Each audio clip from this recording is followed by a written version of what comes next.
স্বাগত জানাচ্ছি। আপনারা বেশি বেশি করে প্রশ্ন করবেন আমাদের আজকের এই পেজের কমেন্ট বক্সে। আপনারা আপনাদের প্রশ্নগুলি করবেন ইনশাল্লাহ। আমরা সাধ্যমতো আপনাদের প্রশ্নগুলির উত্তর দেওয়ার চেষ্টা করবো ইনশাল্লাহ। ভাই মিনহাজ পারভেজ প্রশ্ন করেছেন, হাত তুলে দোয়া করার শুরুতে ও শেষে কি বাক্য দ্বারা হামদ ও দুরূদ পাঠ করতে হবে? দেখুন, হামদ ও সানার অনেকগুলি দোয়া আছে। আপনি হামদ এবং সানার যে কোনো দোয়া দিয়ে শুরু করতে পারেন। মূলত প্রথম আল্লাহর শুকরিয়া জ্ঞাপন করা এবং সেই সাথে রাসূলুল্লাহ সাল্লাল্লাহু আলাইহি ওয়াসাল্লামের উপর দরুদ পাঠ করা, এর মাধ্যমে দোয়া শুরু করতে হয়। বিশেষত দুরুদে ইব্রাহিম পাঠ করতে পারেন, তাহলে হবে, সেটাই উত্তম হবে। কারণ দুরুদে ইব্রাহিমে বিভিন্ন জায়গায় বিভিন্ন হাদিসে দু একটা শব্দ পরিবর্তনের মাধ্যমে এসেছে। সাহাবায়ে কেরামকে রাসূলুল্লাহ সাল্লাল্লাহু আলাইহি ওয়াসাল্লাম দুরুদ পাঠের যে পদ্ধতি শিখিয়েছিলেন, সেখানে তিনি দুরুদ ইব্রাহিমই পাঠ করে শিখিয়েছিলেন। তো সেজন্য দুরুদ ইব্রাহিম পাঠ করাটা আমাদের জন্য উত্তম। আর শেষে শেষে আপনি আল্লাহ রাব্বুল আলামিনের গুণগান করে বা ইসমে আজম, যেটা আনাস রাদিয়াল্লাহু আনহু বলছে যে রাসূলুল্লাহ সাল্লাল্লাহু আলাইহি সাল্লাম তিনি বেশিরভাগ রব্বানা আতিনা ফিদ দুনিয়া হাসানা ওয়া ফিল আখিরাতি হাসানা ওয়া কিনা আযাবান নার এই দোয়া বেশি বেশি করে পাঠ করতেন। তো আপনার দোয়ার মধ্যে এই দোয়াটা থাকবে। আর এরপরে আপনি যে নির্দিষ্ট কোনো বাক্য শেষ করার অভাবে নাই। তো আপনি আল্লাহর কাছে দোয়া করতে পারেন, রব্বানা তাকাব্বাল মিন্না ইন্নাকা আনতাস সামিউল আলিম ওয়া তুব আলাইনা ইন্নাকা আনতাত তাওয়াবুর রহিম। এইভাবে আপনি বলে শেষ করতে পারেন।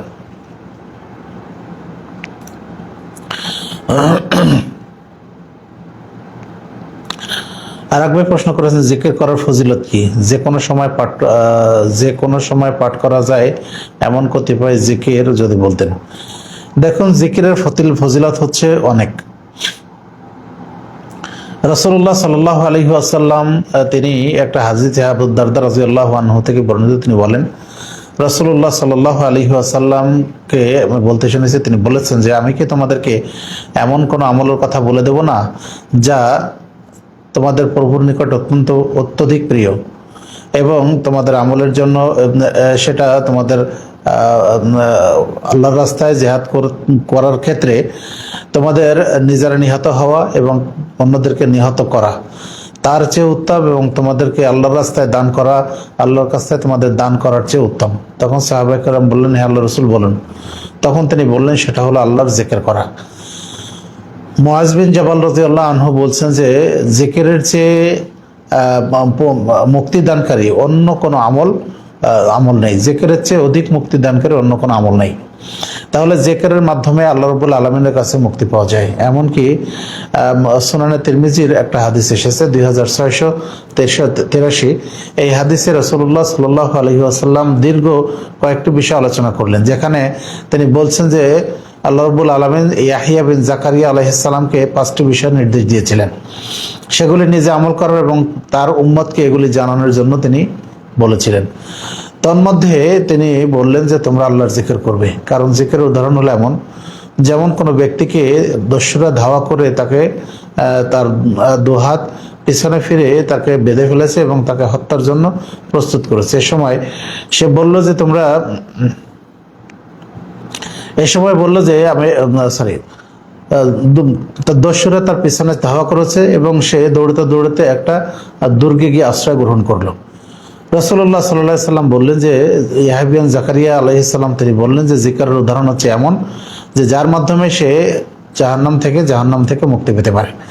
সুতরাং আমরা যে কোনো সময় যে কোনো অবস্থায় আমরা জিকির করতে পারি।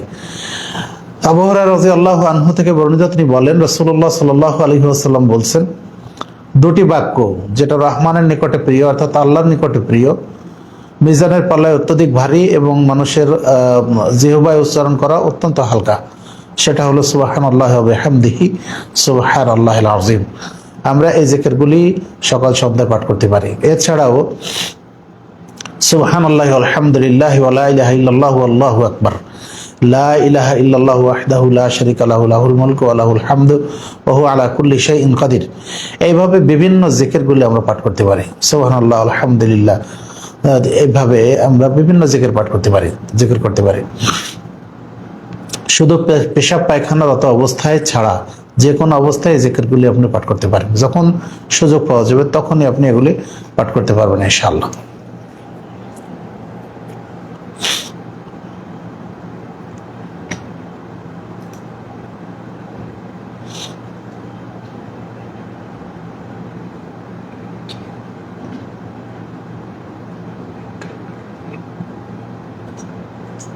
সমস্যা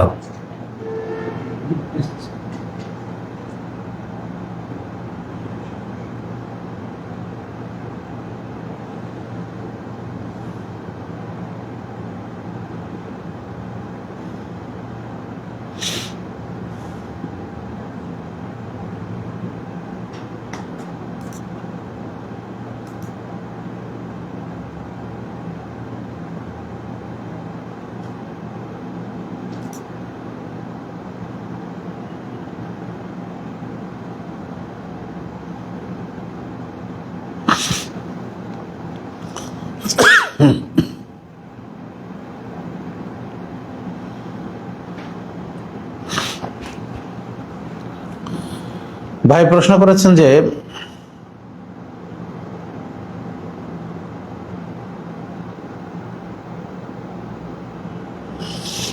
আর এক ভাই মাহমুদ প্রশ্ন করেছেন যে নবী ও রাসূল শুধু মানুষ জাতির জন্য ছিলেন না জিন জাতির জন্যও ছিলেন? অন্যান্য নবী রাসূলের কথা আমরা জানি না বা জানা যায় না, তবে রাসূলুল্লাহ সাল্লাল্লাহু আলাইহি সাল্লাম, মুহাম্মদ সাল্লাল্লাহু আলাইহি সাল্লাম তিনি মানুষ এবং জিন উভয়ের জন্যই তিনি রাসূল হিসেবে প্রেরিত হয়েছিলেন। যেমন জিনরা রাসূলুল্লাহ সাল্লাল্লাহু আলাইহি সাল্লামের কোরআন শুনে গিয়ে তারা আশ্চর্য হয়ে বলল, ইন্না সামি'না কুরআনান আজাবা, আমরা এক আশ্চর্য ধরনের কোরআন শুনেছি। এছাড়া রাসূলুল্লাহ সাল্লাল্লাহু আলাইহি সাল্লাম একসময় সাহাবীদের মাঝখান থেকে তিনি চলে গেলেন এবং অনেকক্ষণ থেকে রাসূলুল্লাহ সাল্লাল্লাহু আলাইহি সাল্লামকে খুঁজে পাওয়া যাচ্ছিল না। তিনি ফিরে এসে বললেন যে আমি তোমাদের ভাই জিনদের কাছে গিয়েছিলাম তাদেরকে কোরআন শোনাতে, তাদেরকে দিনের দাওয়াত দিতে, এবং তিনি ফিরে এসে জানালেন যে তোমাদের ভাই জিনদের খাবার হচ্ছে হাড্ডি এবং কয়লা, সুতরাং এইগুলি দিয়ে তোমরা ইস্তেঞ্জা করবে না। এভাবে রাসূলুল্লাহ সাল্লাল্লাহু আলাইহি ওয়াসাল্লাম তিনি জিনদের কাছে তার দিনের দাওয়াত তিনি পৌঁছিয়েছেন বলে জানা যায়। ভাই ওয়াহাদি হাসান প্রশ্ন করেছেন, ইমাম যখন রুকু থেকে ওঠেন তখন ইমামের সাথে সামি আল্লাহু লিমান হামিদা বলবো কি? হ্যাঁ, রাসূলুল্লাহ সাল্লাল্লাহু আলাইহি ওয়াসাল্লাম তিনি বলছেন যে কাব্বার জুইলাল ইমামু লিইউতাম্মা বিহি, ইন্নামা জুইলাল ইমামু লিইউতাম্মা বিহি ফাইদা কাব্বারা ফাকাব্বিরু, ইমামকে নির্ধারণ করা হয় তার অনুসরণ করার জন্য, সুতরাং যখন ইমাম তাকবীর বলে তখন তোমরা তাকবীর বলো। আর যদিও হাদিসের শেষে আছে যে এই যে ইমাম যখন সামি আল্লাহু লিমান হামিদা বলবে তখন তোমরা বলবে রব্বানা লাকাল হামদ। তারপরও কোন মুহাদ্দিসিন কেরামের কথা বলেছেন যে ইমাম যখন সামি আল্লাহু লিমান হামিদা বলে তখন মুক্তাদিও সামি আল্লাহু লিমান হামিদা বলবে, তারপর রব্বানা লাকাল হামদ এটা পাঠ করবে।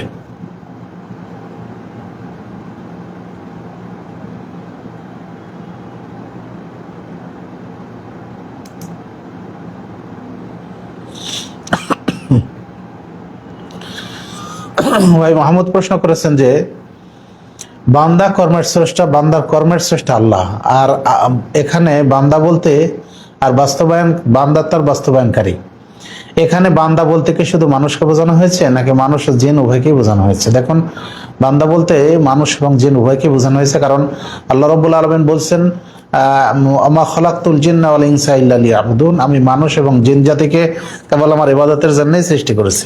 সুতরাং জিনরাও আল্লাহ রাব্বুল আলামিনের সৃষ্টি বা আল্লাহর বান্দা।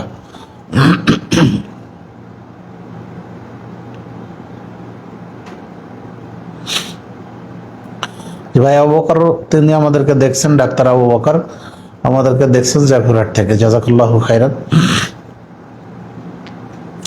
আর এক ভাই প্রশ্ন করেছেন যে আমাদের এলাকায় মসজিদে বিলম্ব করে সালাত আদায় করে, এক্ষণে ফজর ও আসর সালাত মসজিদে জামাতের সাথে আদায় করব নাকি একাকী আউয়াল ওয়াক্তে সালাত আদায় করব? দেখুন, জামাতে সালাত আদায় করাটা ওয়াজিব।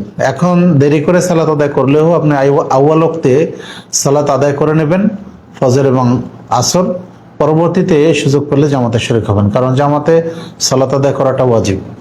আমরা চেষ্টা করব জামাতে সালাত আদায় করার, আল্লাহ তৌফিক দেন।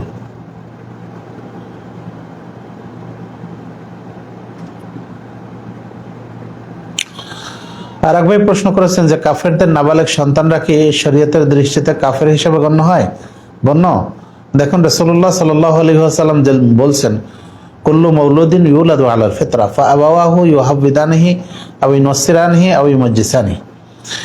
প্রত্যেক আদম সন্তান ফিতরাতের উপর জন্মগ্রহণ করে, অতঃপর পিতামাতা তাকে ইহুদি বানায় অথবা নাসারা বানায় অথবা অগ্নিপূজক বানায়।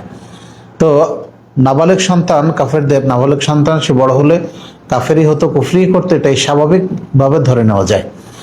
এখন যে সমস্ত নাবালেগ সন্তান তারা শৈশবে মানে বালেগ হওয়ার পূর্বেই মারা যাবে কাফেরদের, সে সমস্ত সন্তানকে কিয়ামতের দিন বা পরকালীন জীবনে ইব্রাহিম আলাইহিস সালামের মাধ্যমে তাদের আকীদা শিক্ষা দেওয়ার ব্যবস্থা হবে বলে আল্লাহ রাব্বুল আলামিন রাসূলুল্লাহ সাল্লাল্লাহু আলাইহি ওয়াসাল্লাম কোন হাদিসে বলেছেন।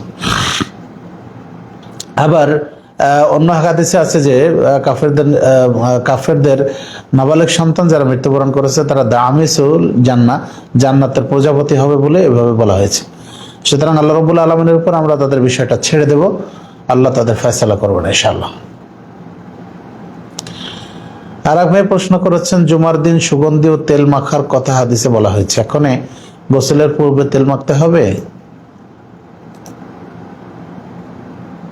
নাকি গোসলের পরে তেল মাখতে হবে? দেখুন, গোসলের পূর্বে না পরে এই বিষয়টা যদিও সুস্পষ্টভাবে হাদিসে বলা হয়নি, তবে কোন কোন হাদিসে পাওয়া যায় যে তেল মাখার সময় যদি হাত লজ্জাস্থানে লেগে যায় তাহলে তাকে আবার গোসল করতে হবে, মানে ওযু করতে হবে কিনা, ওযু ভঙ্গ হবে কিনা। তাহলে বোঝা যায় তেল মাখার বিষয়টা আসলে গোসলের পরেই। এখন কারো যদি গোসলের পূর্বে মাখার অভ্যাস থাকে তাহলে তিনি গোসলের আগেও মাখতে পারেন, কিন্তু সুগন্ধির বিষয়টা এটা অবশ্যই গোসল করার পরে, কারণ গোসলের আগে সুগন্ধি মাখলে সেটা তো অবশ্যই পানিতে চলে যাবে।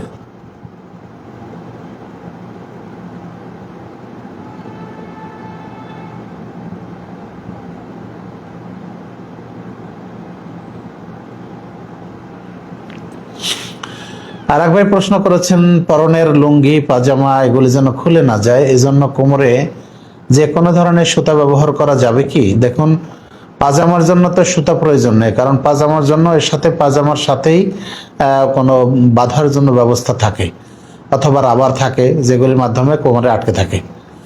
বিষয়টা হলো লুঙ্গি কারো যদি এমনটা হয় যে খুলে যাওয়ার সম্ভাবনা থাকে, তাহলে শুধু লুঙ্গিকে কোমরের সাথে আটকে রাখার জন্য তিনি যে কোনো জিনিস ব্যবহার করতে পারেন, সেটা কোনো বেল্ট হতে পারে, সেটা কোনো রশি হতে পারে, সেটা যে কোনো জিনিস হতে পারে। কিন্তু এইসব রশি বাঁধার ক্ষেত্রে, কোমরে বাঁধার ক্ষেত্রে অন্য কোনো নিয়ত বা অন্য কোনো উদ্দেশ্যের জন্য না থাকে।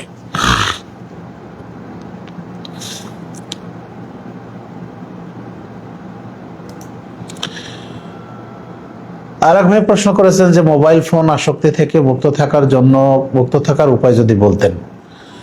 আমরা এক্ষেত্রে প্রথমত বলবো, যারা প্রাপ্তবয়স্ক তাদের জন্য করণীয় হলো প্রথমত আল্লাহ রাব্বুল আলামিনের কাছে দোয়া করা, আল্লাহ যেন এই সমস্ত অন্যায় অশ্লীল কাজ থেকে, এই ধরনের অনর্থক কাজ থেকে আমাদেরকে বিরত রাখেন, এই জন্য আল্লাহর কাছে বিনীতভাবে দোয়া করতে হবে। 2 নম্বর বিষয় হলো যে আমরা যে কাজ করি, যার যেটা পেশা, সে এই পেশাগত কাজে বেশি করে সে লিপ্ত থাকবে, এগুলি বেশি বেশি করে করবে, তাহলে মোবাইল ব্যবহার করার মতো সময় সুযোগ তার হবে না। 3 নম্বর যে বিষয় সেটা হলো এই যে যদি কারো অবসর সময় থাকে বিস্তর, তাহলে সেক্ষেত্রে তিনি কোরআন তেলাওয়াত, হাদিস অর্থসহ পাঠ করা বা কোনো ইসলামী বই পাঠ করা অথবা কোনো প্রিয় ব্যক্তিত্বের জীবনী পাঠ করা, রাসূলুল্লাহ সাল্লাল্লাহু আলাইহি সাল্লামের সিরাত পাঠ করা, এগুলির মাধ্যমে মোবাইল আসক্তি থেকে নিজেকে মুক্ত রাখা যাবে ইনশাআল্লাহ।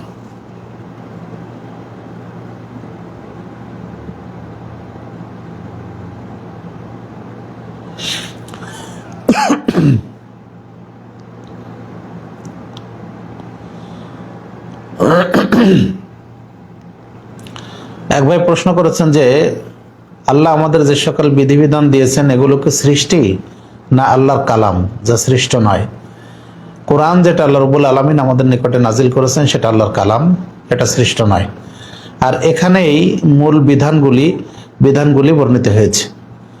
আর রাসূলুল্লাহ সাল্লাল্লাহু আলাইহি ওয়াসাল্লামকে যে হাদিসগুলি আমরা পাই, সেগুলি রাসূল সাল্লাল্লাহু আলাইহি সাল্লামের কাছে ইলহামের মাধ্যমে হোক, ওহীর মাধ্যমে হোক, জিবরিল আলাইহিস সালামের মাধ্যমে তাকে জানানো হয়েছে। আর সেগুলি হচ্ছে রাসূলুল্লাহ সাল্লাল্লাহু আলাইহি সাল্লামের বাক্য। সুতরাং আল্লাহর কালাম যেটা, সেটা অবশ্যই সৃষ্ট নয়, সেটা আল্লাহর কালাম। আর অন্য যেগুলি বিধান রাসূলের মাধ্যমে দিয়েছেন সেগুলি হাদিস।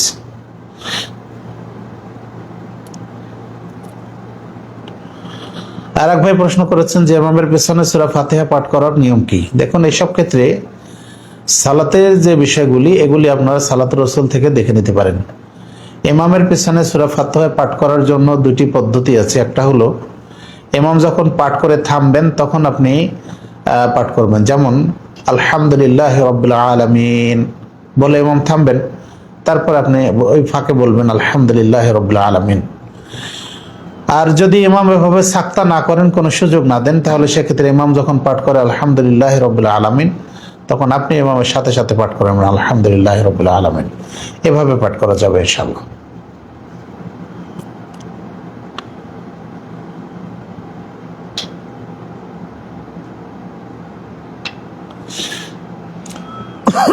ভাই আবু মুসা প্রশ্ন করেছেন, ধূমপানরত ব্যক্তি অথবা যে ব্যক্তি জর্দা দিয়ে পান খাচ্ছেন, এমত অবস্থায় তাকে সালাম দেওয়া ঠিক হবে কি? দেখুন, এই নেশাদার বস্তু পান করার কারণে, সেবন করার কারণে সে কিন্তু মুরতাদ হয়ে যায় না। সে কবিরা গুনাহগার হলেও সে কিন্তু মুরতাদ নয়। তো সেই হিসাবে তাকে সালাম দেওয়া যাবে। এটা তাকে কোনো সম্মান নয়, বরং এই সালাম তার জন্য দোয়া।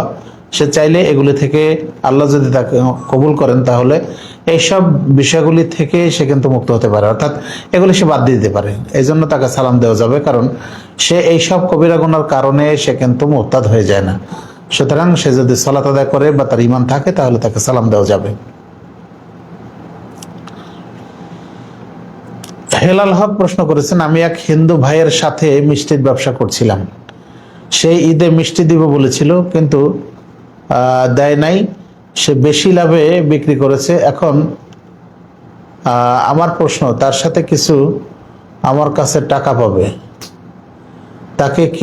তাকে কল দিয়ে বলি ভাই মিষ্টি দেন, সে বলে হবে না। আবার বলছে বাকিরা টাকা লাগবে না, এখন আবার সে টাকা চায়। ভাই আপনার প্রশ্নটা অস্পষ্ট। যদি কেউ আপনার কাছে পাওনাদার থাকে, তাহলে তাকে অবশ্যই তার পাওনা, আপনার পাওনা পরিশোধ করতে হবে। যদি কেউ আপনার থেকে টাকা পেয়ে থাকে, কেউ যদি আপনার সাথে প্রতারণা করে থাকে, তাহলে প্রতারণার জন্য সে দায়ী হবে। সুতরাং আপনি কারো কাছে ঋণী থাকলে আপনি ঋণ পরিশোধ করে দেবেন।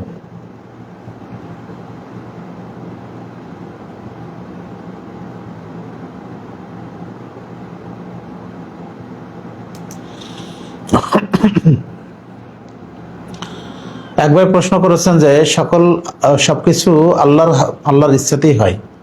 প্রশ্নটা হলো, কোরআনের কি কোনো ক্ষমতা আছে? কোরআনের কোনো ক্ষমতা নেই, ক্ষমতা হচ্ছে আল্লাহর। সুতরাং আল্লাহর ইচ্ছাতেই সবকিছু সম্পাদিত হবে।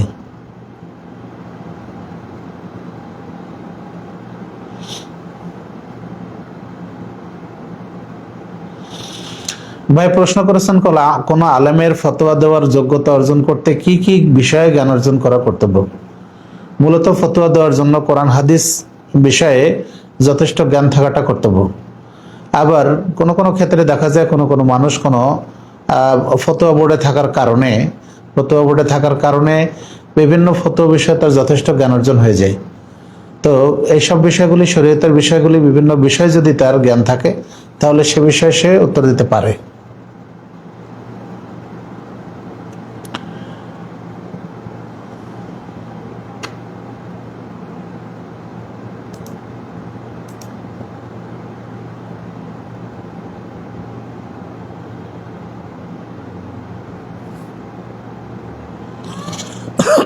ভাই সাকিব প্রশ্ন করেছে, আব্দুল্লাহ সাকিব, আমরা যখন আহলাদিস যুব সংঘের দায়িত্বশীলদের সঙ্গে নওদাপাড়া সহ রাজশাহীর আহলাদিস মসজিদগুলোতে তালিমি বৈঠক করতে চাই। এতে সব মসজিদে বৈঠক করা গেলেও দুঃখজনক হলেও সত্য যে কিছু মসজিদে তারা আহলাদিস হওয়া সত্ত্বেও আহলাদিস আন্দোলন বাংলাদেশ যুব সংঘের কাউকে বৈঠক করতে দেয় না। তারা তো বৈঠক করতেই দেবে না। আমিরি জামাতকে নিয়ে এবং আহলাদিস আন্দোলন বাংলাদেশকে নিয়ে বিভিন্ন কটূক্তি করেও গালিগালাজ করে, আর আমাদের ব্যঙ্গ করে বলে আমরা নাকি আহলে গালিব, এমত অবস্থায় আমাদের করণীয় কি? এমত অবস্থায় আমাদের করণীয় হলো যে ধৈর্য ধারণ করা এবং তাদের সাথে ব্যক্তিগত বৈঠকের মাধ্যমে তাদের বিষয়টা বোঝানো।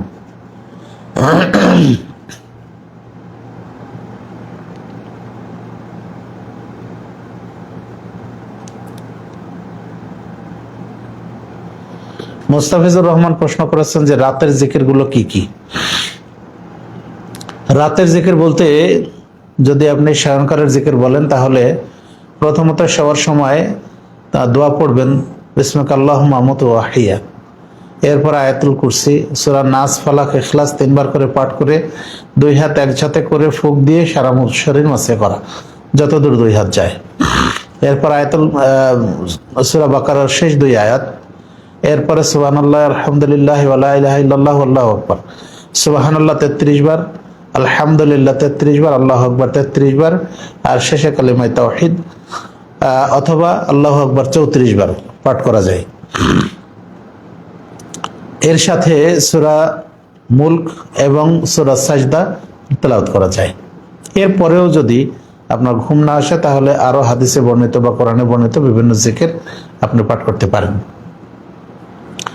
আর যদি রাত্রের বেলা এমনিতেই জাগ্রত হয়ে সেই জিকিরের কথা বলেন তাহলে সেক্ষেত্রে প্রথমত রাতের সালাত আদায় করা, এরপরে সময় থাকলে কোরআন তেলাওয়াত করা, আর তারপরে সময় থাকলে তাওবা ইস্তেগফার বেশি বেশি করে করা, এবং সেই সাথে সুবহানাল্লাহি ওয়া বিহামদিহি সুবহানাল্লাহিল আযীম, সুবহানাল্লাহি ওয়া বিহামদিহি আদাদা খালকিহি ওয়া রিদা নাফসিহি ওয়া জিনাতা আরশিহি ওয়া মিদাদা কালিমাতিহি, এইভাবে যত জিকির আছে আপনার যা মুখস্থ থাকে আপনি পাঠ করতে পারেন।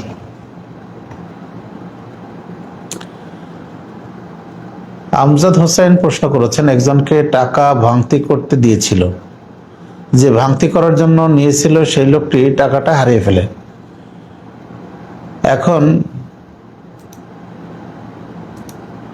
এখন প্রশ্ন হচ্ছে যে টাকা দিয়েছিল তার করণীয় কি? সে কি তার কাছ থেকে টাকা ফেরত দিবে? টাকার পরিমাণ ছিল 500 টাকা। দেখুন, টাকা ভাঙতি করতে যে ব্যক্তি দিয়েছিল এবং যে নিয়েছিল দুইজনকেই সাবধান হওয়া উচিত ছিল যে ভাঙতি করতে নিয়েছে সে আসলে উপযুক্ত কিনা, সে প্রাপ্তবয়স্ক কিনা এবং সে কতটা সচেতন, এটা তার দেখে তারপরে টাকা ভাঙতি করতে দেওয়া উচিত ছিল।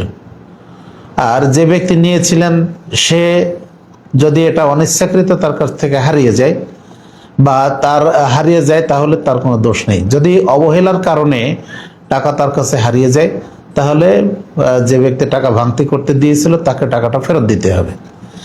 আর যদি অনিচ্ছা সত্ত্বেও হারিয়ে যায়, অসতর্কতা বশত হারিয়ে যায়, তাহলে টাকা ফেরত দিতে হবে না, বরং যে ব্যক্তি ভাঙতি করতে দিয়েছিলেন তাকেই মাফ করে দেওয়া উচিত।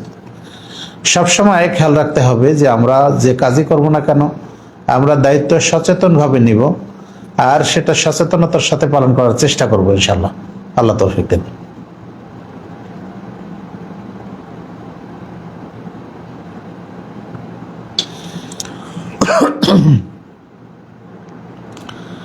মেয়েদের নাম নুরি রাখা যাবে কিনা?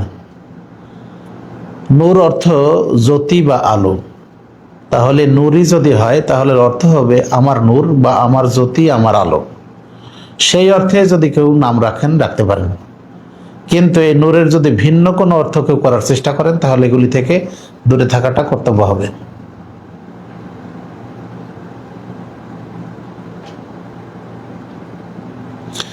তাহিদুল ইসলাম বলছেন অজু ছাড়া কোরআন স্পর্শ করে পড়া যাবে কি? দেখুন, আল্লাহ রাব্বুল আলামিন বলছেন লা ইয়ামাসসুহু ইল্লাল মুতাহহারুন, পবিত্রগণ ব্যতীত কেউ কোরআন স্পর্শ করে না। অর্থাৎ এখানে আল্লাহ রাব্বুল আলামিন ফেরেশতাদেরকে বুঝিয়েছেন। সালাফে সালেহিনের মধ্যে কোরআন স্পর্শ করে পড়ার ব্যাপারে দ্বিমত রয়েছে।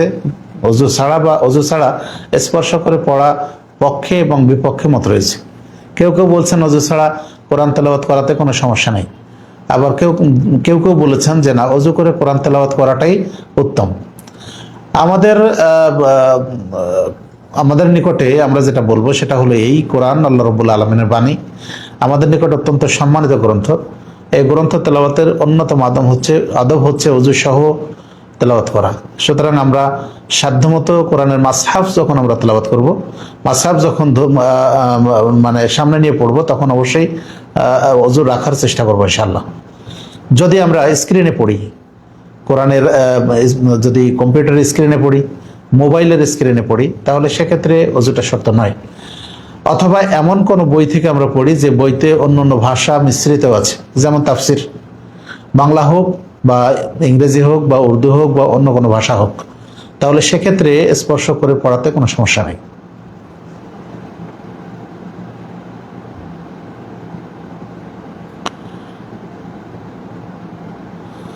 একবার প্রশ্ন করেছেন, সংগঠন থেকে বেরিয়ে গেলে কি জাহেলি মৃত্যু হবে আর জালেমের অন্তর্ভুক্ত হবে? না, সে কথা নয়। বরং বলা হয়েছে যে ব্যক্তি জামাত থেকে দূরে সরে গেল, সে যেন জাহিলিয়াতের একটি শাখায় মৃত্যুবরণ করলো, আর সে জালেমের অন্তর্ভুক্ত হবে না, না সেটা বলা হয়নি। মুস্তাফিজুর রহমান আর একটা প্রশ্ন করেছেন, ভিতরের সালাতে কুনুতের সাথে আর কি কি দোয়া পাঠ করা যায়?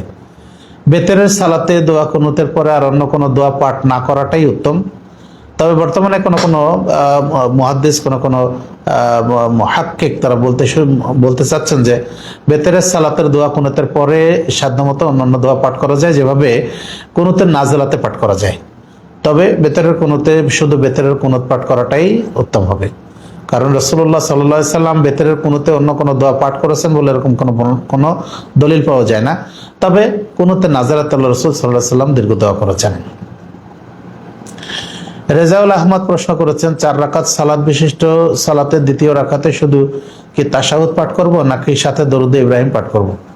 দেখুন, তাশাহুদের বৈঠকে শুধু তাশাহুদ পাঠ করার কথাই হাদিসে এসেছে, সুতরাং আমরা সাধ্যমতো সেটাই পাঠ করার চেষ্টা করবো ইনশাআল্লাহ। শিহাব চৌধুরী প্রশ্ন করেছেন যে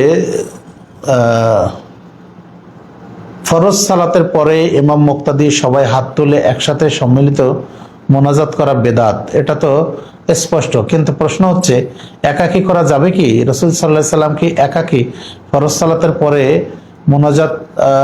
মোনাজাত করে তাহলে সুন্নাহ সম্মত হবে? একাকী নিয়মিত মোনাজাত করার স্পষ্ট দলিল আছে কি? বিস্তারিত বুঝিয়ে বলবেন।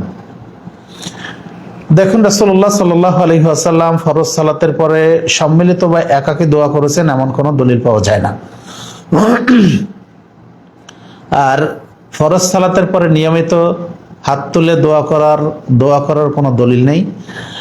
কারো যদি প্রয়োজন হয় যে সে তার অসুখ বিসুখ, বিপদ আপদ বা অন্য কোনো চাহিদা, এগুলি সে আল্লাহর কাছে পেশ করতে চায়, তাহলে সে ব্যক্তিগতভাবে দোয়া করতে পারে। সেটা ফরজ সালাতের পরে হোক, সেটা নফল সালাতের পরে হোক, সেটা কোরআন তেলাওয়াতের পরে হোক, যে সময় হোক না কেন, তার সুবিধা মতো সময় সে দোয়া করতে পারে, হাত তুলে দোয়া করতে পারে। কিন্তু ফরজ সালাতের পরেই এটাকে নির্দিষ্ট করে নেওয়া, এটা দলিলবিহীন আমল।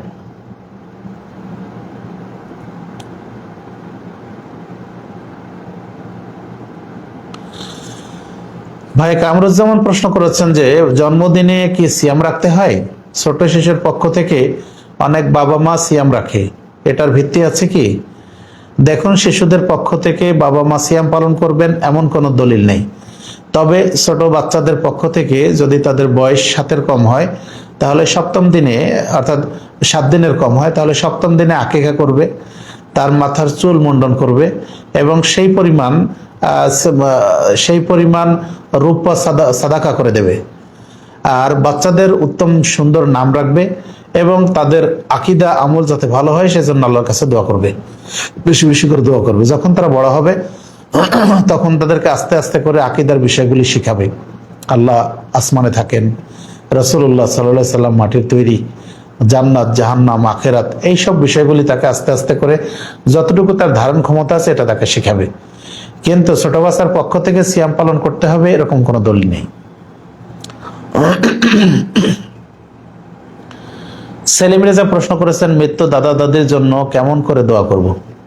আপনি বাংলায় তাদের মুক্তির জন্য, তারা জীবদ্দশায় যদি কোনো গুনাহ করে থাকে তাদের গুনাহগাত, আল্লাহ তুমি তাদের গুনাহগাত মাফ করে দাও, আল্লাহ তুমি তাদের কবর আযাব মাফ করে দাও, আল্লাহ তুমি তাদেরকে জান্নাতবাসী করো, এইভাবে আপনার মনে যত দোয়া আছে, যত করতে পারেন আপনি তাদের জন্য দোয়া করতে পারেন। আপনি যে ভাষায় দোয়া করেন না কেন, আল্লাহ রাব্বুল আলামিন আপনার ভাষা বুঝবেন এবং ইনশাআল্লাহ আপনার দোয়া কবুল করবেন।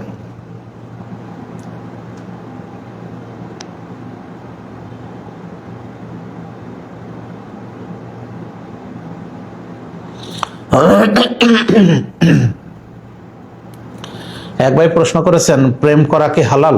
অবশ্যই। আপনি আপনার পিতামাতার সাথে, আপনি আপনার স্ত্রীর সাথে, আপনি আপনার ভাই বোনের সাথে অবশ্যই ভালোবাসা পোষণ করবেন, এটা তো অবশ্যই করতে হবে, এটা তো ফরজ।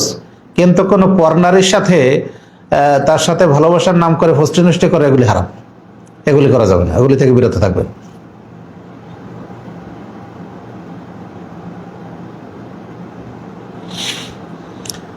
আর এক ভাই প্রশ্ন করেছেন, দাড়ি যদি সাদা হয়ে যায় অর্থাৎ পেকে যায়, তাহলে কি দাড়িতে কালো কালার ব্যতীত অন্য কোনো কালার করতেই হবে? সাদা রাখা যাবে কি না, বিস্তারিত বুঝিয়ে বলবেন। দেখুন, খিজাব লাগানোটা হচ্ছে সুন্নত। রাসূলুল্লাহ সাল্লাল্লাহু আলাইহি ওয়াসাল্লামের কাছে বিদায় হজের সময় আবু বকর রাদিয়াল্লাহু আনহু যখন তার পিতা আবু কুহাফাকে নিয়ে আসলেন, তখন তার চুল দাড়ি সবগুলোই সাদা ছিল। রাসূলুল্লাহ সাল্লাল্লাহু আলাইহি ওয়াসাল্লাম আবু বকরকে বললেন যে, তুমি কি তার দাড়িগুলিকে রাঙিয়ে দিতে পারলে না? তো এভাবে আরো অনেক হাদিস আছে যেগুলিতে রাসূলুল্লাহ সাল্লাল্লাহু আলাইহি ওয়াসাল্লাম খিজাব মাখার জন্য তিনি তার উম্মতকে বলেছেন। এছাড়া আনাস রাদিয়াল্লাহু আনহু থেকে বর্ণিত আছে যে রাসূল সাল্লাল্লাহু আলাইহি ওয়াসাল্লাম নিজেও তিনি মেহেদির খিজাব লাগাতেন। তো এই জন্য এটা সুন্নত হিসেবে কেউ পালন করতে পারেন। আর যদি কেউ না লাগান তাতেও সমস্যা নাই, তবে রাসূলুল্লাহ সাল্লাল্লাহু আলাইহি ওয়াসাল্লাম ইহুদি নাসারীদের বিরোধিতা করতে বলেছেন, সেই হিসাবে খিজাব লাগানোটাই উত্তম হবে। ভাই আব্দুল আজিজ প্রশ্ন করেছেন, আমি একটি হানাফি মাদ্রাসায় পড়ালেখা করি, সেখানে আমাকে রাফুল ইয়াদাইন করতে দেয় না, তারপর অনেক বেদাতি কাজকর্ম করায়। আমি এখন মাদ্রাসা ছাড়তেও পারছি না, কিন্তু আমাকে বাধ্য হয়ে এসব কাজ করতে হচ্ছে, এর জন্য কি আমি গুনাহগার হব? জি, অবশ্যই গুনাহগার হবেন। কারণ রাফুল ইয়াদাইন করতে দেয় না, সেজন্য সালাত বাতিল হবে না, সালাত হয়ে যাবে। কিন্তু বেদাতি যে কর্মকাণ্ড আপনি ওখানে বসে করছেন, সেগুলির কারণে অবশ্যই আপনি গুনাহগার হবেন। মাদ্রাসা কি জন্য ছাড়তে পারছেন না আমি জানি না। আমার মনে হয় যে আপনার আর্থিক সমস্যা থাকলে আপনি নওগাঁর বিভিন্ন মাদ্রাসা, কলমডাঙ্গা, কদমডাঙ্গা, এখানে 3টা মাদ্রাসা আছে যেখানে লজিংয়ে থেকে পড়ার ব্যবস্থা আছে বা ফ্রি পড়ার ব্যবস্থা আছে। আপনার যদি আর্থিক কারণে আপনি ছাড়তে না পারেন, তাহলে ওখানে গেলে আশা করি আপনার সে ব্যবস্থা হয়ে যাবে। এছাড়াও ঢাকা, নারায়ণগঞ্জে অনেক আহলে হাদিস প্রতিষ্ঠান আছে যেখানে আপনি পড়ালেখা করলে নিজের অর্থ যোগানোর জন্য আপনি নিজে যে কোনো কাজ করে আপনি পড়ালেখাও করতে পারবেন, আপনার অর্থের যোগান হবে। সুতরাং আপনি ছাড়তে পারছেন না, এ কথা ঠিক নয়। ওখানে আপনাকে কেউ বাধ্য করে, ওখানে কেউ জোর করে রাখছে না। আপনার পড়ালেখার জন্য অন্যান্য বহু জায়গা আছে, আপনি সেখানে যেতে পারেন। আর এই বেদাতি কর্মকাণ্ড করে নিজেকে পাপী করা থেকে বিরত থাকা কর্তব্য। কারণ হাদিস পড়ছেন, কোরআন পড়ছেন আর আমল করছেন বিরোধী, এটা আদৌ ঠিক নয়।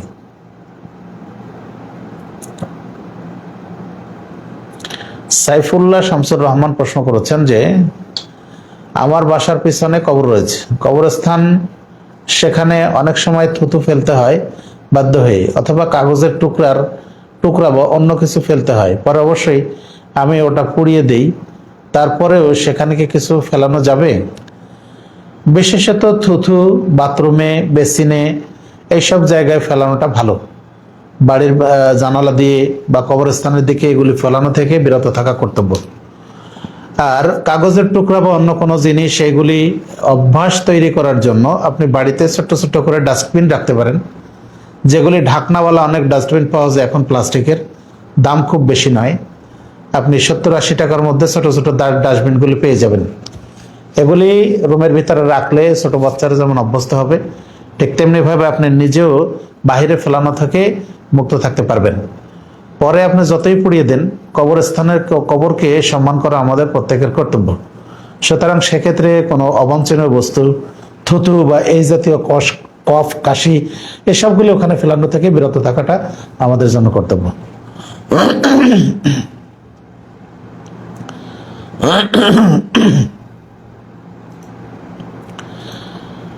মাহফুজুর রহমান ফরাজি প্রশ্ন করেছেন, স্বামীর তালাকের ইচ্ছা আছে কিন্তু নির্দিষ্ট করে নিয়ত করেনি, এমত অবস্থায় স্বামী যদি তার স্ত্রীকে চলে যেতে বলে এবং তার বউকে তালাকের ব্যবস্থা নিতে বলে, তবে তালাক হবে? যে এরকম অবস্থায় 1 তালাক গণ্য হবে। প্রশ্ন 2, তালাকের ইচ্ছা থাকলে স্ত্রীকে চলে যা বললে তালাক হবে? যদি তালাক দেওয়ার চিন্তা ভাবনা থাকে মনে, নাকি স্পষ্ট নিয়ত লাগবে? মনে চিন্তা ভাবনা থাকাটাই নিয়ত। নিয়তের জন্য স্পষ্ট করে মুখে কিছু উচ্চারণ করতে হয় না। সুতরাং মনে থাকলে, যদি মনে থাকার সত্ত্বেও যদি বলে চলে যায়, তাহলে এটাই এক তালাক গণ্য হবে।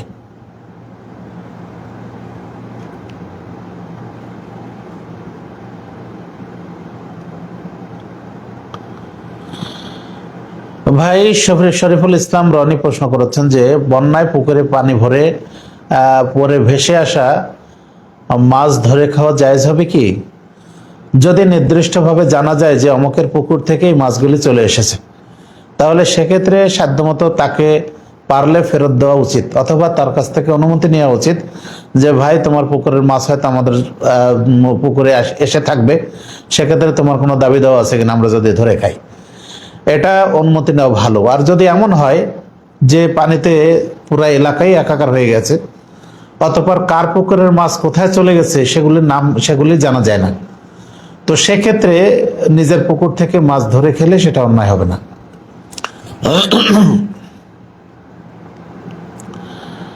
আর এক ভাই প্রশ্ন করেছেন, বন্যা হলে অপবিত্র পানি পায়ে লাগিয়ে মসজিদে সালাতে যেতেই হবে কি?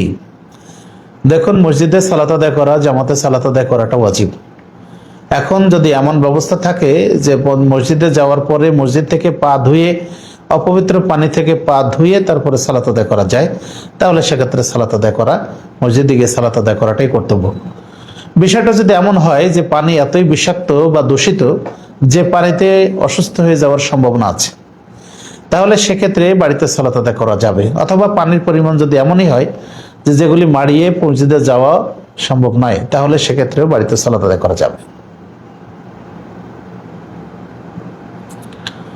জি আলহামদুলিল্লাহ।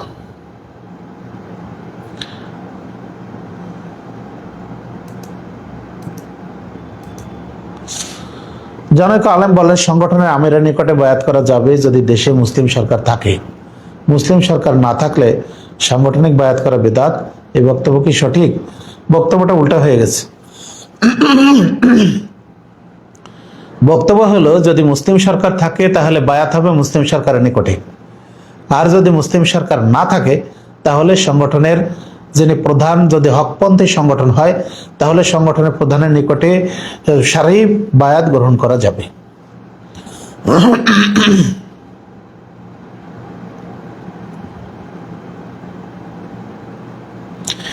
হিজবুত তাওহীদের ভয়াবহ ফিতনা থেকে ভাই আব্দুল্লাহ সাকিব প্রশ্ন করছে যে হিজবুত তাওহীদের ভয়াবহ ফিতনা থেকে বাঁচতে এবং মানুষকে সচেতন করতে জেনারেল পড়ুয়া ছাত্রদের কি কি করণীয়?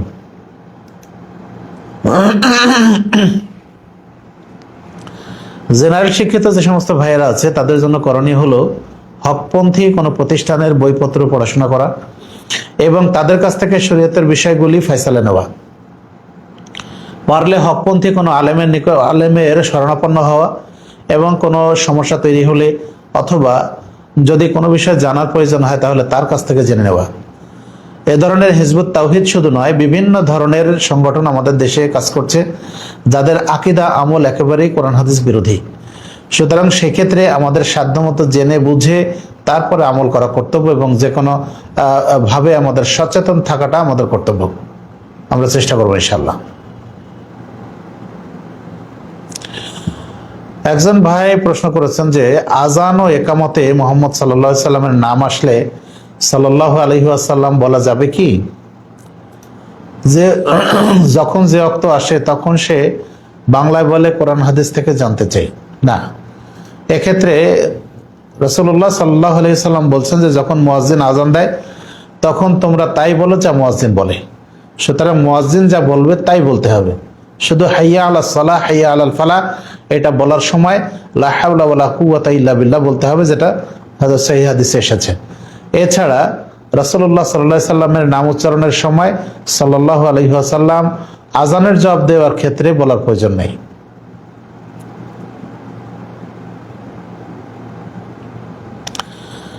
যারা রাফিজি শিয়াদেরকে ভালোবাসে, তাদেরকে সমর্থন করে, তাদেরকে মুসলিম বলা যাবে কি? দেখুন, মুসলিম বলার ক্ষেত্রে তারা আসলে তাদের আকীদা আদর্শ জেনে শুনে তারপরে তাদেরকে ভালোবাসে কিনা এবং সমর্থন করে কিনা সেটা আগে জানতে হবে। যদি কোনো অমুসলিম, যদি কোনো কাফের মুশরিক অথবা কোনো মোনাফেক বা কি বলা যায় যা আকীদা ভ্রষ্ট কোনো ব্যক্তিকে যদি সঠিক মনে করে এবং তাদের সাথে আদর্শিক সম্পর্ক রাখে, তাহলে এটা ঈমান বিধ্বংসী কারণ, এটা ঈমান বিনষ্টের কারণ। সুতরাং সেক্ষেত্রে অবশ্যই সাবধান হতে হবে।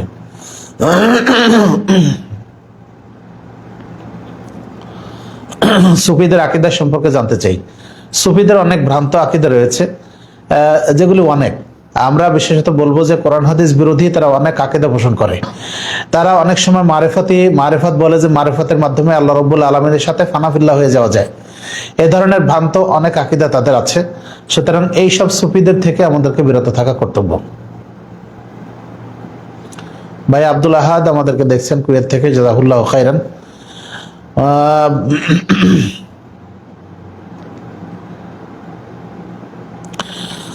আর এক ভাই প্রশ্ন করেছেন, ছেলে মেয়েকে কোরআন হেফজ সম্পন্ন করতে কোনো বিদাতি প্রতিষ্ঠানে পড়ালেখা করানো যাবে কি? দেখুন, বেদাতি প্রতিষ্ঠানে পড়ালেখা করাতে যদি তারা বেদাত শেখে এবং তারা যদি সুন্নত বিরোধী আমল শেখে, তাহলে সেক্ষেত্রে ওখান থেকে বিরত থাকাটা কর্তব্য। আর যদি তারা কোরআন হেফজ করে এবং বলে যে আমলের ক্ষেত্রে কোরআন ও সহিহ হাদিস অনুযায়ী আমল করলে কোনো সমস্যা নাই, তাহলে সেক্ষেত্রে আপনি আপনার ছেলে মেয়েকে ওখানে পড়াশোনা করার সুযোগ দিতে পারেন। তাছাড়া কোনো হকপন্থী কোনো প্রতিষ্ঠান খুঁজে নিতে হবে। সুফি আকীদায় বিশ্বাসী যাদের আকীদা ভ্রষ্ট, তাদের পিছনে জেনে শুনে সালাত আদায় করা যাবে না, বরং তাদের পিছনে যদি জানা যায় যে সেই আকীদা পোষণ করে এবং তার আকীদা যদি ওই ধরনের মানে ইসলাম বিরোধী হয়, তাহলে সেক্ষেত্রে অবশ্যই তার ইক্তেদা করা থেকে দূরে থাকতে হবে।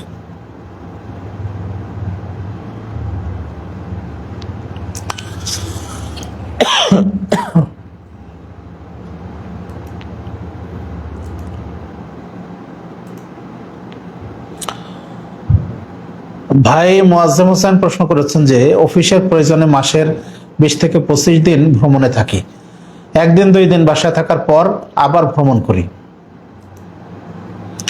এমতো অবস্থায় কসর কতদিন করা যাবে? ভ্রমণ যদি প্রতিনিয়ত হয় তাহলে প্রতিনিয়তই কসর করা যাবে। 20-25 দিন শুধু নয়, যদি সারা মাস কেউ ভ্রমণ করে তাহলে সে সারা মাসও কসর করতে পারে। যেমন যে সমস্ত নাবিকেরা জাহাজে থাকে, তারা সাধারণত এক জায়গায় থাকে না, তারা এক দেশ থেকে ও দেশ, এই শহর থেকে ওই শহরে, এইভাবে তারা ঘুরে বেড়ান। সুতরাং তারা কিন্তু সারা বছরই মুসাফির থাকেন যদি এক জায়গায় অবস্থান না করেন। আপনি সফর করার ক্ষেত্রে কোনো জায়গায় যদি 4 দিনের বেশি নিয়ত করে সফর করেন, তাহলে সেক্ষেত্রে যেখানে আপনি অবস্থান করবেন 4 দিনের বেশি, সেখানে আপনি পুরো আদায় করবেন। আর যদি এমনটা হয় যে আজকে আপনি ঢাকা থেকে গাজীপুর যাচ্ছেন, কালকে নরসিংদী যাচ্ছেন, তারপরের দিন নারায়ণগঞ্জ যাচ্ছেন, তারপরের দিন কুমিল্লা যাচ্ছেন, এইভাবে যদি হয় যে এক এক দিন এক এক জায়গায় আপনি সফর করছেন, তাহলে সেক্ষেত্রে যখনই আপনি সফরে থাকবেন তখন আপনি কসর করতে পারবেন ইনশাআল্লাহ।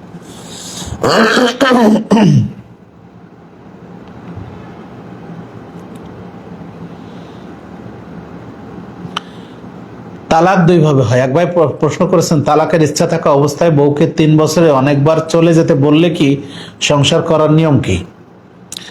দেখুন, তালাক 2 ভাবে হয়। একভাবে হয়ে তালাক বলা হয় স্পষ্ট, যাকে বলা হয় সরিহ। সেটা হলো তালাক শব্দ উচ্চারণ করে বউর উদ্দেশ্যে তালাক শব্দ উচ্চারণ করলে তালাক হয়ে যাবে, এখানে নিয়তের প্রয়োজন হয় না। 2 নম্বর হচ্ছে কেনায়া বা ইঙ্গিত বাহু তালাক। এই তালাকটা নিয়ত সহকারে হতে হয়। যদি অন্তরে নিয়ত থাকে যে তার সাথে আমি আর সংসার করব না, আর এক্ষেত্রে যদি তাকে বলা হয় যে তুমি চলে যাও, তোমার বাপের বাড়ি চলে যাও, তোমার ভাইয়ের বাড়ি চলে যাও, তুমি আমার সংসার থেকে বের হয়ে যাও, তোমাকে স্বাধীন করে দিলাম, তোমাকে মুক্ত করে দিলাম, তোমার সাথে আমার কোনো সম্পর্ক নাই, এ ধরনের কোনো শব্দ উচ্চারণ করলে সাথে সাথে তালাক হয়ে যায়, এক তালাক হয়। এখন এভাবে যদি বারবার বলতে থাকে তাহলে সংসার করার আর কোনো সুযোগ থাকবে না। সুতরাং যারা এই কাজ করেছেন তারা নিজেরা চিন্তা ভাবনা করবেন যে তাদের অবস্থা কি অবস্থায় আছে।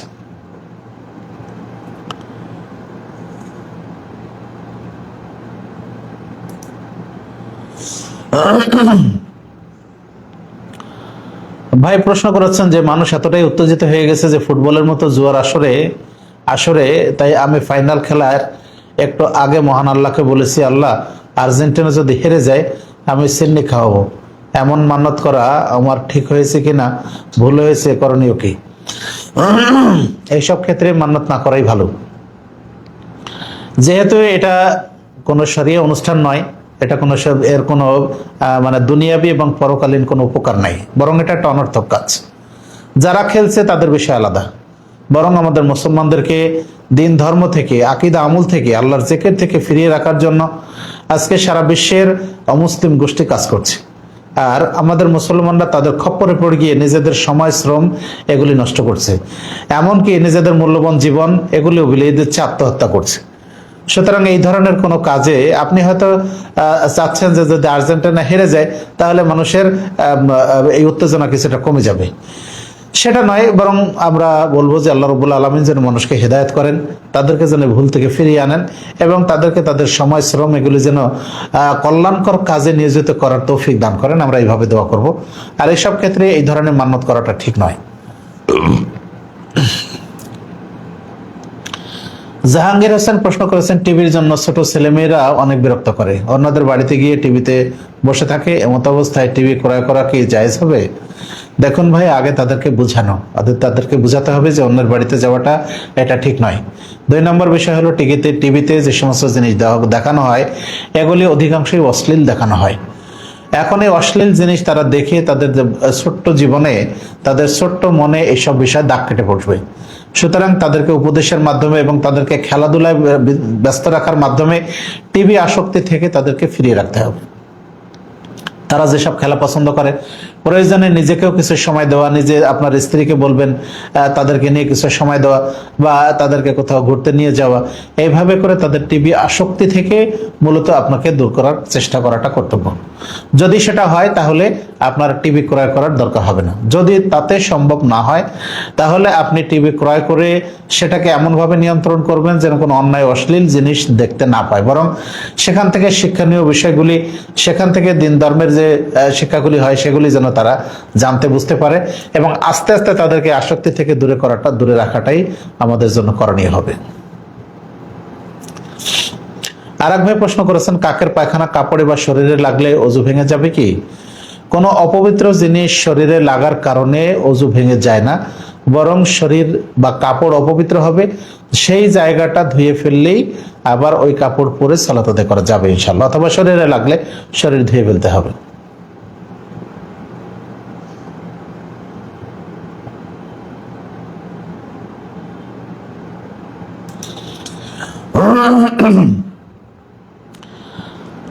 আহনাব প্রশ্ন করেছেন যে মুসলিম সরকার থাকলে তার নিকটে বায়াত করতে হবে, কিন্তু আমাদের দেশে তো মুসলিম সরকার। আপনাকে বুঝতে হবে, মুসলিম সরকার শুধু থাকলেই হয় না, বরং ইসলামী সরকার হতে হয়, তার আকীদা, আমল এবং তার শাসন পদ্ধতি সেগুলো ইসলামী হতে হয়। আপনি এই মানে এই বর্তমানে মুসলিম সরকার আমাদের দেশে যিনি আছেন, আপনি কি তার কাছে গিয়ে বললে, বায়াতের কথা বললে সে কি বুঝবে যে বায়াতটা কি জিনিস, বায়াত কিভাবে করাতে হয়, বায়াত কেন করাতে হয়, বায়াতের গুরুত্ব কি, বায়াতের তাৎপর্য কি, এটা কি সে জানে? তাহলে শুধু নাম সর্বস্ব মুসলমান হলেই কি তার কাছে বায়াত করা যাবে? মূলত উদ্দেশ্য হলো সরকার মুসলিম ব্যক্তিত্ব হতে হবে এবং তার শাসন পদ্ধতি ইসলামী হতে হবে।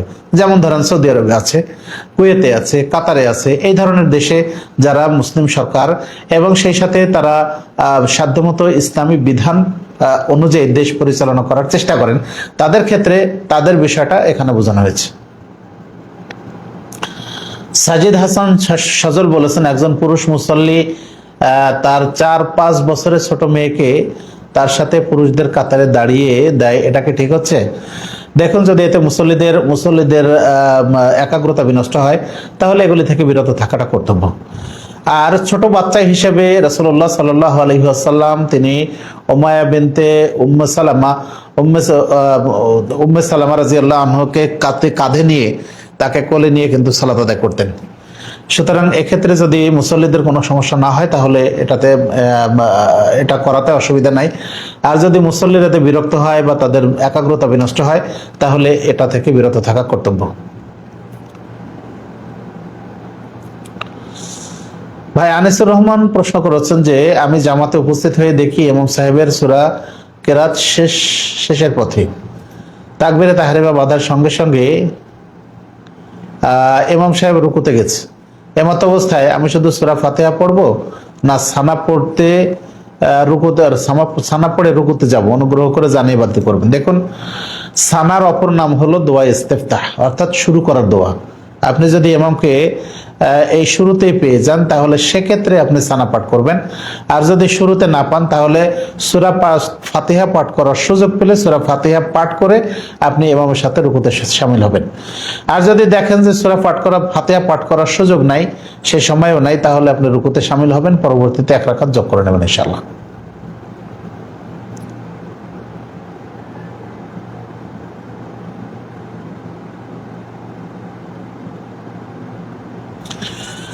একজন আহলাদিস আলেম বলেছেন যে কেউ যদি কোনো হারাম সম্পর্কে থাকে তাহলে তার দোয়া কবুল হবে না, এটা কি সঠিক? জি ভাই, কোনো ব্যক্তি যদি কোনো হারাম কোনো সম্পর্কে থাকে অথবা এমন কোনো কবিরা গুনাহ করে, কবিরা গুনাহে লিপ্ত থাকে, তাহলে তার দোয়া কবুল হবে না, এটাই স্বাভাবিক। সুতরাং আমাদেরকে আল্লাহর নিকটে দোয়া কবুল হতে হলে অবশ্যই আমাদেরকে হালালের উপরে থাকতে হবে, হারাম থেকে গুনাহ থেকে বিরত থাকতে হবে, তাহলে আল্লাহ রাব্বুল আলামিন দোয়া কবুল করবেন ইনশাআল্লাহ। এক বোন প্রশ্ন করেছেন, আচ্ছা, সালামুন আলাইকুম বলে কি সালাম দেওয়া যাবে? এটা রাসূলুল্লাহ সাল্লাল্লাহু আলাইহি সাল্লামের সুন্নাত নয়, বরং রাসূলুল্লাহ সাল্লাল্লাহু আলাইহি ওয়াসাল্লাম তিনি আসসালামু আলাইকুম, আসসালামু আলাইকা, আসসালামু আলাইকুম ওয়া রাহমাতুল্লাহ, আসসালামু আলাইকুম ওয়া রাহমাতুল্লাহি ওয়া বারাকাতুহু এরকম বিভিন্ন শব্দে সালাম দেওয়ার জন্য বলেছেন। সালামুন আলাইকুম এটা জীবিতদের সালাম নয়, এটা আল্লাহ রাব্বুল আলামিন আদম আলাইহিস সালামকে বলেছিলেন অমুক ওই যে ফেরেশতার দল আছে তুমি তাদেরকে গিয়ে সালাম বলবে এবং এই শব্দ বলবে। তো এটা পরকালীন বিষয় বা এটা গায়েবের বিষয়। দুনিয়াতে রাসূলুল্লাহ সাল্লাল্লাহু আলাইহি সাল্লাম আমাদের অনুসরণীয়, সুতরাং রাসূলুল্লাহ সাল্লাল্লাহু আলাইহি সাল্লাম যেভাবে শিখিয়েছেন সেভাবে আমরা আমল করব ইনশাআল্লাহ।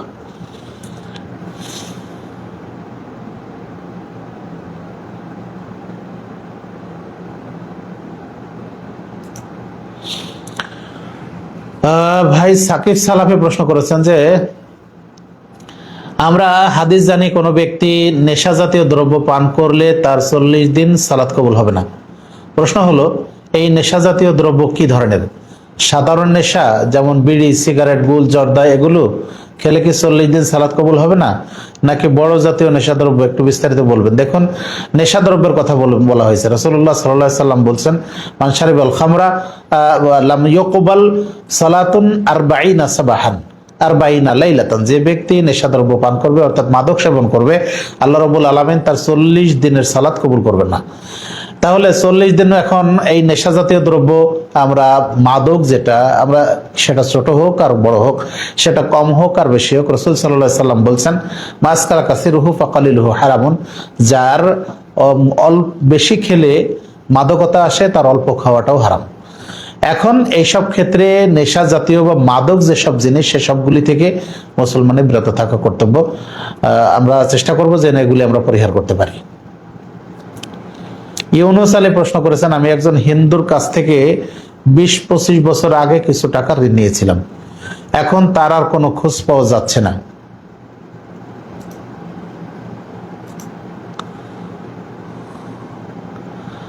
বাড়িও নিশ্চিহ্ন হয়েছে, টাকাটা কি করব? অথবা তার স্ত্রী বেঁচে আছেন, তাকে টাকা দেওয়া যাবে কি? কি কাজ করলে আখিরাতের হিসাব থেকে বাঁচতে পারবো? হাদিসের উত্তর দিয়ে জানাবেন। হ্যাঁ, যদি তার স্ত্রী বেঁচে থাকে তাহলে তার ওয়ারিস হিসাবে তার স্ত্রীকে দিয়ে দিতে হবে, তাহলে ইনশাল্লাহ দায়মুক্ত হওয়া যাবে। ঋণ করে মারা গেলে সে ঋণ পরিশোধ না হওয়া পর্যন্ত কবরের শাস্তি পেতে হবে। সুতরাং এই দায়মুক্তির জন্য অবশ্যই তার স্ত্রী বেঁচে থাকলে তাকে দিয়ে দেবেন ইনশাল্লাহ।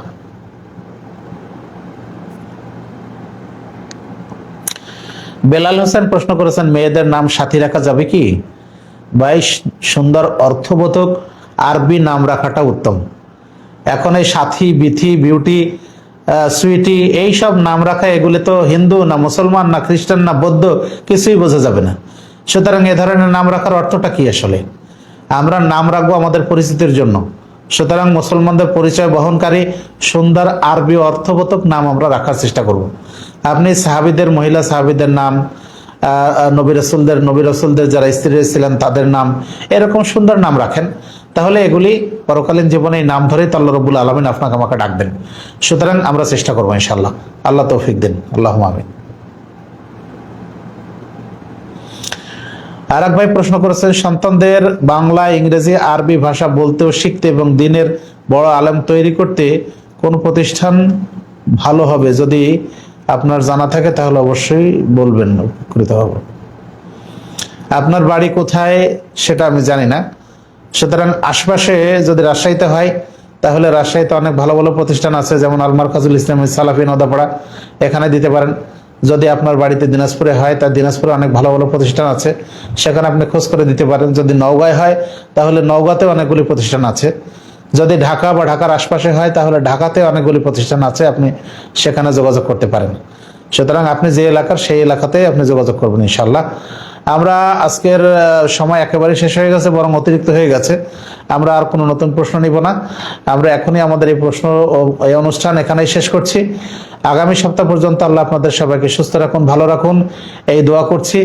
এবং যারা আপনারা এতক্ষণ আমাদের সাথে ছিলেন তাদের জন্য দোয়া করছি, আল্লাহ যেন আপনাদের এই সময় কোরবানির বিনিময়ে কিয়ামতের দিন আপনাদেরকে জাযায়ে খায়র দান করেন। আল্লাহুম্মা আমিন। আকুলু কাওলি হাযা আস্তাগফিরুল্লাহ লি ওয়া লাকুম ওয়া লিসাইরিল মুসলিমিন। আসসালামু আলাইকুম ওয়া রাহমাতুল্লাহি ওয়া বারাকাতুহু।